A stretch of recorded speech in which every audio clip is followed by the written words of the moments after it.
दोस्तों ये कहानी है कुछ ऐसे सर्वाइवर्स की जिनका जहाज एशिया के सबसे बड़े डेजर्ट में क्रैश लैंडिंग कर जाता है और वह सब लोग वहीं पर फंस जाते हैं। उनके पास वहां से निकलने का सिर्फ एक ही रास्ता था और वह ये था कि वे सभी उस प्लेन को ही रिपेयर करके वहां से निकले। तो क्या सभी सर्वाइवर्स इस डेजर्ट की तपती गर्मी और यहाँ के हालात में उस प्लेन को रिपेयर कर पाएंगे और क्या वे लोग इस रेगिस्तान से निकल भी पाएंगे या नहीं? तो चलिए let's explain the flight of Phoenix. दोस्तों इस मूवी की शुरुआत में हमें एक double engine cargo plane Mongolian रेगिस्तान में दिखाया जाता है जो वहां पर मौजूद एक कंपनी के रनवे पर लैंड करता है। ये एक ऑयल निकालने वाली कंपनी होती है जो यहाँ पर ऑयल निकालने के लिए आई थी, मगर उनकी इन्फॉर्मेशन गलत होती है और वहाँ उन्हें कोई ऑयल नहीं मिलता है। तो अब फैक्ट्री को बंद करके सभी वर्कर्स को वापस बुलाया गया था। वहाँ पर अब सिर्फ 10 से 12 वर्कर्स ही बचे हुए थे और इन्हीं को ले जाने के लिए एक कार्गो प्लेन बुलाया गया था। वो सब लोग वहाँ पर मौजूद फैक्ट्री में इंस्ट्रूमेंट और टूल्स उसमें लोड करते हैं। इसके बाद ये सभी लोग प्लेन में बैठकर वहाँ से निकल जाते हैं। कुछ ही देर की उड़ान के बाद उस रेगिस्तान में तूफान आ जाता है। तब मिस्टर फ्रैंक को पायलट बोलता है कि अब हमें क्या करना चाहिए। तब फ्रैंक कहता है कि अगर हम वापस गए तो हमें फ्यूल के लिए इंतजार करना पड़ेगा क्योंकि दोबारा उड़ान भरने के लिए हमारे पास सफिशिएंट फ्यूल नहीं है और इसमें कितना वक्त लगेगा इसके बारे में भी कोई अंदाजा नहीं है, इसलिए कुछ भी हो जाए हमें आगे ही जाना होगा। इतना कहने के बाद फ्रैंक अपने प्लेन को ऊपर ले जाता है ताकि वो उस धूल भरे तूफान के ऊपर से निकल पाए, लेकिन तूफान तेज होने की वजह से प्लेन का राडार से संपर्क टूट जाता है।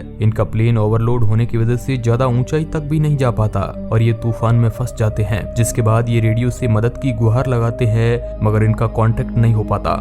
धूल की आंधी की वजह से इनका एक इंजन खराब हो जाता है। फिर पायलट कहता है कि हमें इमरजेंसी लैंडिंग करनी होगी और वह लैंडिंग करने के लिए प्लेन को नीचे की डायरेक्शन में मोड़ना शुरू कर देता है, लेकिन ये लैंडिंग काफी मुश्किल थी क्योंकि उनको आगे कुछ भी दिखाई नहीं दे रहा था। होता यह है कि जैसे ही प्लेन नीचे आता है तो प्लेन का पिछला हिस्सा एक चट्टान से टकरा जाता है, जिस वजह से पीछे का दरवाजा खुल जाता है जिससे सारा सामान उड़कर बाहर जाने लगता है। इसी दौरान इनका एक पैसेंजर भी उड़कर बाहर चला जाता है और उसकी मौत हो जाती है। अब इनका प्लेन रेगिस्तान में क्रैश लैंडिंग करते हुए घिसता हुआ काफी दूर तक जाता है। फाइनली जब तक प्लेन रुकता है तब तक 2 पैसेंजर और मारे जा चुके थे, लेकिन बाहर तूफान तेज होने की वजह से ये लोग बाहर नहीं जा सकते हैं। तूफान बंद होने के बाद हम देखते हैं कि इनका प्लेन पूरी तरह से रेत के अंदर धंस चुका है, लेकिन कुछ घंटों का समय बीतने के बाद प्लेन के ऊपर से रेत उड़कर हट जाती है और इनका प्लेन एक बार फिर से दिखाई देने लगता है। फिर ये लोग बाहर आकर खाने पीने की चीजों का स्टॉक चेक करते हैं और तभी पता चलता है कि इनके पास सिर्फ 1 महीने का ही खाना पानी बचा है। फिर इनमें मौजूद एक आदमी कहता है कि मैं यहाँ से चलकर निकल जाऊंगा। दरअसल इन्हें इस सुनसान रेगिस्तान से बाहर निकलने में 200 मील का रास्ता तय करना होगा, लेकिन इन लोगों को अपनी लोकेशन के बारे में बिल्कुल भी पता नहीं था कि हम लोग कहाँ पर है। ये लोग डायरेक्शन भटकने की वजह से मंगोलिया से चाइना में घुस गए थे। ऊपर से इनका रेडियो भी काम नहीं कर रहा था। दूसरी प्रॉब्लम ये थी कि जुलाई का महीना था और रेगिस्तान में जुलाई का महीना सबसे गर्म होता है, इसलिए वह इतनी धूप में पैदल भी नहीं चल सकते थे क्योंकि ये लोग प्यास की वजह से मारे जाते। दूसरा ऑप्शन था रात में चलना, मगर वह भी इनके लिए बंद था क्योंकि रात में रास्ते का पता नहीं चलता है और यहाँ की जो पहाड़ियाँ हैं वह मैग्नेटिक है, इसलिए कंपास भी काम नहीं करेगा। और फिर वही बात, ये गोल गोल घूमकर ये लोग वहीं पर वापस आ जाते, मतलब कि ये लोग पूरी तरह से इस घनघोर रेगिस्तान में फंस चुके थे। इसके बाद इनके पास इंतजार करने के अलावा कोई चारा नहीं था और फिर रात हो जाती है और सारे लोग प्लेन के अंदर सो रहे होते हैं। तो बाहर फिर से तूफान आ जाता है।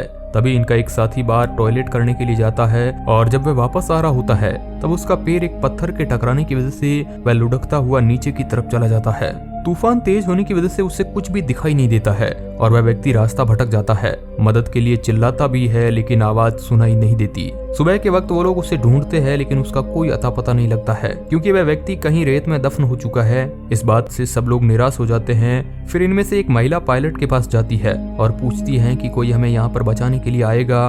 पायलट कहता है कि बहुत ही कम चांस है, लेकिन हम रेगिस्तान के बीचों बीच है, यहाँ से निकल नहीं सकते हैं। फिर ये लोग कहते हैं कि हम इतने खाना पानी में नहीं चल सकते, अगर चले तो 2 दिन में ही खाना पानी खत्म हो जाएगा और हम सब लोग मारे जाएंगे। वही जो लोग प्लेन से बाहर होते हैं उनका सब्र का बांध टूट चुका था कि कोई उन्हें यहाँ पर लेने के लिए आएगा और फिर 2 लोग यहाँ से जाने का मन बनाते हैं। वो लोग अपने साथ पानी भी ले जाने लगते हैं। तभी वहाँ मौजूद लोगों में हाथापाई हो जाती है कि हम पानी नहीं ले जाने देंगे, हम सबका इस पानी पर हक है। इस झगड़े में पानी का एक कैन टूटकर नीचे गिर जाता है। ये सभी लोग इस झगड़े में उलझे हुए थे कि तभी उनका एक साथी एलिट बीच में आता है और कहता है कि मेरे पास यहाँ से निकलने का एक आइडिया है। वह कहता है कि मैं कई दिनों से इस प्लेन को देख रहा हूँ और हम इस प्लेन को तोड़कर एक दूसरा छोटा प्लेन बना सकते हैं। तभी पायलट उससे पूछता है कि तुम प्लेन के बारे में क्या जानते हो। तब एलिट बोलता है कि मैं यहाँ आने से पहले प्लेन का ही डिजाइन करता था। यहाँ पर एलिट के बारे में जानकर सब काफी हैरान होते हैं। इसलिए लोगों को उम्मीद की किरण नजर आई और काफी सारे लोग तैयार हो जाते हैं कि हम प्लेन को दोबारा बनाएंगे। लेकिन पायलट फ्रैंक इस बात से सहमत नहीं होता है। वो कहता है कि ये बोलना तो आसान है लेकिन करना बहुत मुश्किल है। इसके बाद इनका ये आइडिया फेल हो जाता है। फिर जब रात को ये सभी लोग सोने जाते हैं तो इनका एक साथी कहीं चला जाता है। इसके बाद मिस्टर फ्रैंक उसे ढूंढने के लिए निकल जाता है। वह घूमता हुआ उन पहाड़ियों तक पहुंच जाता है जहां पर इनका प्लेन टकराया था और यहाँ पर जो प्लेन से आदमी गिरा था उसकी भी डेड बॉडी यहीं पर पड़ी होती है। उसके शरीर पर कपड़े नहीं थे और उस बॉडी के आसपास गोलियों के कवर भी पड़े थे। ये देखकर फ्रेंच आश्चर्यचकित रह जाता है। इसी वक्त जेम्स भी आ जाता है जो कुछ ही देर पहले वहां से निकल गया था। वो लोग कहते हैं कि यहाँ पर हमसे पहले भी कोई आ चुका है, इसलिए ये लोग समझ जाते हैं कि यहाँ पर रेगिस्तान के लुटेरे आए थे और गोलियों के कवर से उन्हें पता चल जाता है कि इन लुटेरों ने निशानेबाजी की यहाँ पर प्रैक्टिस की है। इसके बाद फ्रैंक और जेम्स यहाँ से वापस चले जाते हैं और फिर फ्रैंक दूसरा प्लेन बनाने को राजी भी हो जाता है। लेकिन फ्रैंक को मन में पता था कि ये प्लेन नहीं बन सकता, फिर भी वो राजी हो जाता है। ये दोनों उस जगह पर वापस जाते हैं जहाँ पर इनके बाकी साथी थे और सभी लोग साथ मिलकर प्लेन बनाना शुरू करते हैं। दिन में गर्मी ज्यादा होने के कारण ये लोग रात को काम करना डिसाइड करते हैं, मगर तभी इनके साथ एक घटना घटित हो जाती है। जहाँ पर ये लोग काम कर रहे थे उसी के पास फ्यूल का टैंक रखा हुआ था। वेल्डिंग करते वक्त एक चिंगारी उस फ्यूल टैंक के ऊपर गिर जाती है, जिस वजह से बहुत बड़ा धमाका हो जाता है, जिस वजह से पूरा फ्यूल है जो बर्बाद हो जाता है। ये फ्यूल ये लोग रात को जनरेटर जलाने के लिए इस्तेमाल कर रहे थे। अब उनके पास इतना ही फ्यूल बचा था जिससे कि वह एक बार टेक ऑफ कर सके, इसलिए अब वो रात में काम नहीं कर सकते थे। इस सिचुएशन में दिन में ही उन्हें भरी गर्मी में काम करना पड़ेगा। लेकिन यहाँ पर ये लोग हिम्मत नहीं हारते हैं और दिन में भी अपना काम जारी रखते हैं और काफी हद तक इन्होंने प्लेन को बना दिया।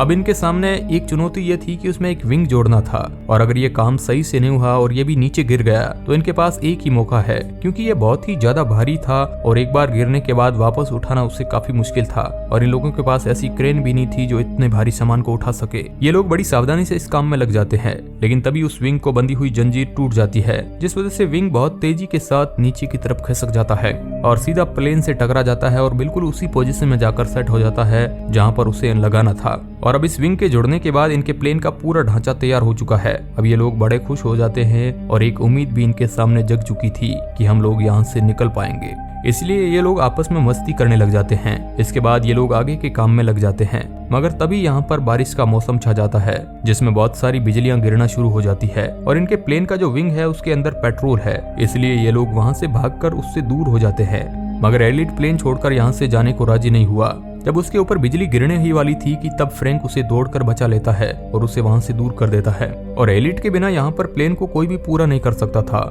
इन्हें अभी भी अपने प्लेन पर बहुत सारा काम करना बाकी था और ऊपर से इनके पास पानी भी बहुत कम बचा था। ये भी इनके लिए बहुत बड़ी समस्या थी। और जब रात के समय में वे सभी लोग चट्टान के उस पार देखते हैं तो वहाँ पर उन्हें काफी दूर कुछ लोग नजर आते हैं जो कि टेंट लगाकर वहाँ पर बैठे थे। ये लोग वही लुटेरे थे जिन्होंने उनके साथी पर गोलियों से प्रैक्टिस की थी और गोलियां चलाई थी। फिर ये सभी लोग उन लुटेरों से मदद मांगने की डिसाइड करते हैं, क्योंकि उनके पास दूसरा कोई चारा नहीं बचा था। उनमें से 3 लोग उन लुटेरों के पास जाते हैं और फ्रैंक उन पर पीछे से नजर रखता है ताकि कोई गड़बड़ होने पर संभाल सके। और इन लोगों के पास गन भी होती है और जब वो उन रेगिस्तानी लुटेरों से पानी की मदद मांगते हैं तो उनमें से एक आदमी इन्हीं के एक आदमी पर गोली चला देता है। तभी फ्रैंक जो पीछे छुपा हुआ था वो पीछे से इन पर गोलियां चलाते हैं और उन लुटेरों के आदमियों को मार देते हैं। लेकिन एक लुटेरा वहां से भागने में कामयाब हो जाता है और वहीं इन लुटेरों में से एक लुटेरा बच भी जाता है। वो काफी घायल होता है और ये सब लोग उसे अपने प्लेन के पास ले आते हैं। हालांकि कुछ लोग चाहते थे कि इसे मार दिया जाए क्योंकि इसने इनके एक साथी को मारा है, लेकिन फ्रैंक ऐसा करने से मना कर देता है। इसे लेकर इन लोगों के बीच काफी बहस होती है, मगर एलिट मौका देखकर उस लुटेरे पर गोली चला देता है, जिस वजह से फ्रैंक एलिट पर काफी गुस्सा हो जाता है और इन दोनों के बीच काफी जमकर झगड़ा होता है। यहाँ पर फ्रैंक एलिट को एक पंच मारता है। इस कारण एलिट यहाँ सबसे नाराज हो जाता है और प्लेन बनाने से इनकार कर देता है। वो कहता है कि मुझे जितना काम करना था मैंने कर लिया। एलिट कहता है कि फ्रैंक ने मेरा ईगो हर्ट किया है। तभी वह लोग कहते हैं कि तुम्हारे बिना हम इस प्लेन को नहीं बना सकते, हमें तुम्हारी जरूरत है। तब एलिट कहता है कि अगर सब वे मुझसे रिक्वेस्ट करेंगे तभी मैं इस प्लेन को बनाऊंगा। फिर सभी लोगों को उससे रिक्वेस्ट करनी पड़ती है, खासकर फ्रैंक को भी एलिट से माफी मांगनी पड़ती है। इसके बाद एलिट मान जाता है और एक बार फिर से सब लोग प्लेन को बनाने में जोर शोर से जुट जाते हैं। मगर तभी वे देखते हैं कि जो लुटेरा यहाँ से भागकर निकला था वह अपनी गैंग लेकर यहाँ पर पहुंच चुका है। मगर वे लुटेरे लोग इनके नजदीक नहीं आते हैं क्योंकि उन्हें पता था कि इन लोगों के पास भी हथियार है जो हमसे छीन लिए थे। मगर उन लुटेरों के पास दूसरा आइडिया ये था कि इन लोगों के पास खाना पीने की सामग्री बहुत कम है और पानी और खाना बहुत जल्दी इनका खत्म हो जाएगा और जब ये लोग पूरी तरीके से कमजोर हो जाएंगे तब इन पर हम अटैक कर देंगे। वहीं दूसरी तरफ अब इनका प्लेन बनाने का काम खत्म हो जाता है। तभी फ्रैंक को एलिट के बैग में एक मैगजीन मिलती है इसमें कई सारे प्लेन्स के मॉडल होते हैं और इन्हीं मॉडल्स को देखकर एलिट ने इस प्लेन का मॉडल बनाया होता है। यहाँ पर मौजूद लोगों को पता चलता है कि एलिट ने झूठ बोला था। असल में एलिट बच्चों के प्लेन्स के मॉडल बनाया करता था। हालांकि वे उड़ने वाले हुआ करते थे, उसने अभी तक एक भी बड़ा प्लेन नहीं बनाया था। इस बात को सुनकर सभी लोग उस पर गुस्सा हो जाते हैं कि इतना बड़ा झूठ हमसे बोला गया। इन लोगों में मौजूद इयान एलिट पर गन तान देता है। वह कहता है कि इतने हफ्तों से तुम हमको बेवकूफ बना रहे थे, मगर फिर भी एलिट यहाँ पर कहता है कि ये प्लेन उड़कर जरूर जाएगा, मुझे पूरा विश्वास है। वह कहता है कि हमने प्लेन छोटे बनाए जरूर थे, लेकिन वह रिमोट कंट्रोल वाले हुआ करते थे और उन्हें बैलेंस की ज्यादा जरूरत होती थी। फिर भी ये लोग काफी ज्यादा निराश हो जाते हैं और तभी यहाँ पर फिर से तूफान आना शुरू हो जाता है। तेज हवा के कारण प्लेन थोड़ा ऊपर उठने लगा, इसलिए इन लोगों के मन में उम्मीद जगने लगी कि यह प्लेन उड़ेगा। लेकिन ये रेगिस्तान का तूफान होता है, जिस वजह से पूरा प्लेन एक बार फिर से रेत में ढक जाता है। वो लोग बाहर आकर देखते हैं तो सब जगह रेत ही रेत मौजूद थी और उनका प्लेन भी रेत में पूरी तरीके से धंस चुका था, जिसे देखकर सभी लोग हताश निराश होकर बैठ जाते हैं। यहाँ पर ये सभी लोग एक तरह से हार मान चुके थे। फ्रैंक कहता है कि हम सब ने इतनी मेहनत से बनाया है और इसे उड़ाकर हम यहाँ से ले जाएंगे। फिर ये लोग फिर से हिम्मत करके उस प्लेन को रेत से बाहर निकालते हैं और खींचते हुए उस जगह तक ले जाते हैं जहाँ पर रनवे होता है। जब मिस्टर फ्रैंक प्लेन को स्टार्ट करता है तो एक बार स्टार्ट होकर प्लेन बंद हो जाता है। जब ये लोग कई बार ट्राई करते हैं तो फाइनली इनका प्लेन स्टार्ट हो जाता है। लेकिन जब उन लुटेरों को पता चलता है कि प्लेन इनका स्टार्ट हो गया है तो वह लोग इनकी तरफ बढ़ने लगते हैं। वो घोड़ों पर अपनी गन्स लेकर इन्हें मारने के लिए इनकी तरफ आ रहे हैं। इधर ये सभी लोग प्लेन के ऊपर चढ़कर पंखों के ऊपर लेट जाते हैं। अब हम देखते हैं कि इनका प्लेन आगे बढ़ना शुरू कर देता है। उधर पीछे से वो लुटेरे लगातार इन पर गोलियां चला रहे होते हैं, लेकिन इनमें से किसी को भी गोली नहीं लगती है और तभी इनका रनवे खत्म हो जाता है और इनका प्लेन एक गहरी खाई में गिर जाता है। उन लुटेरों को लगता है कि वे सभी लोग मारे जा चुके हैं, लेकिन अगले ही पल प्लेन उस खाई से ऊपर उठने लगता है और फिर से आसमान की ऊंचाइयों में उड़कर चला जाता है। जब कुछ देर ये चलते हैं तो इन्हें सिटी दिखाई देती है।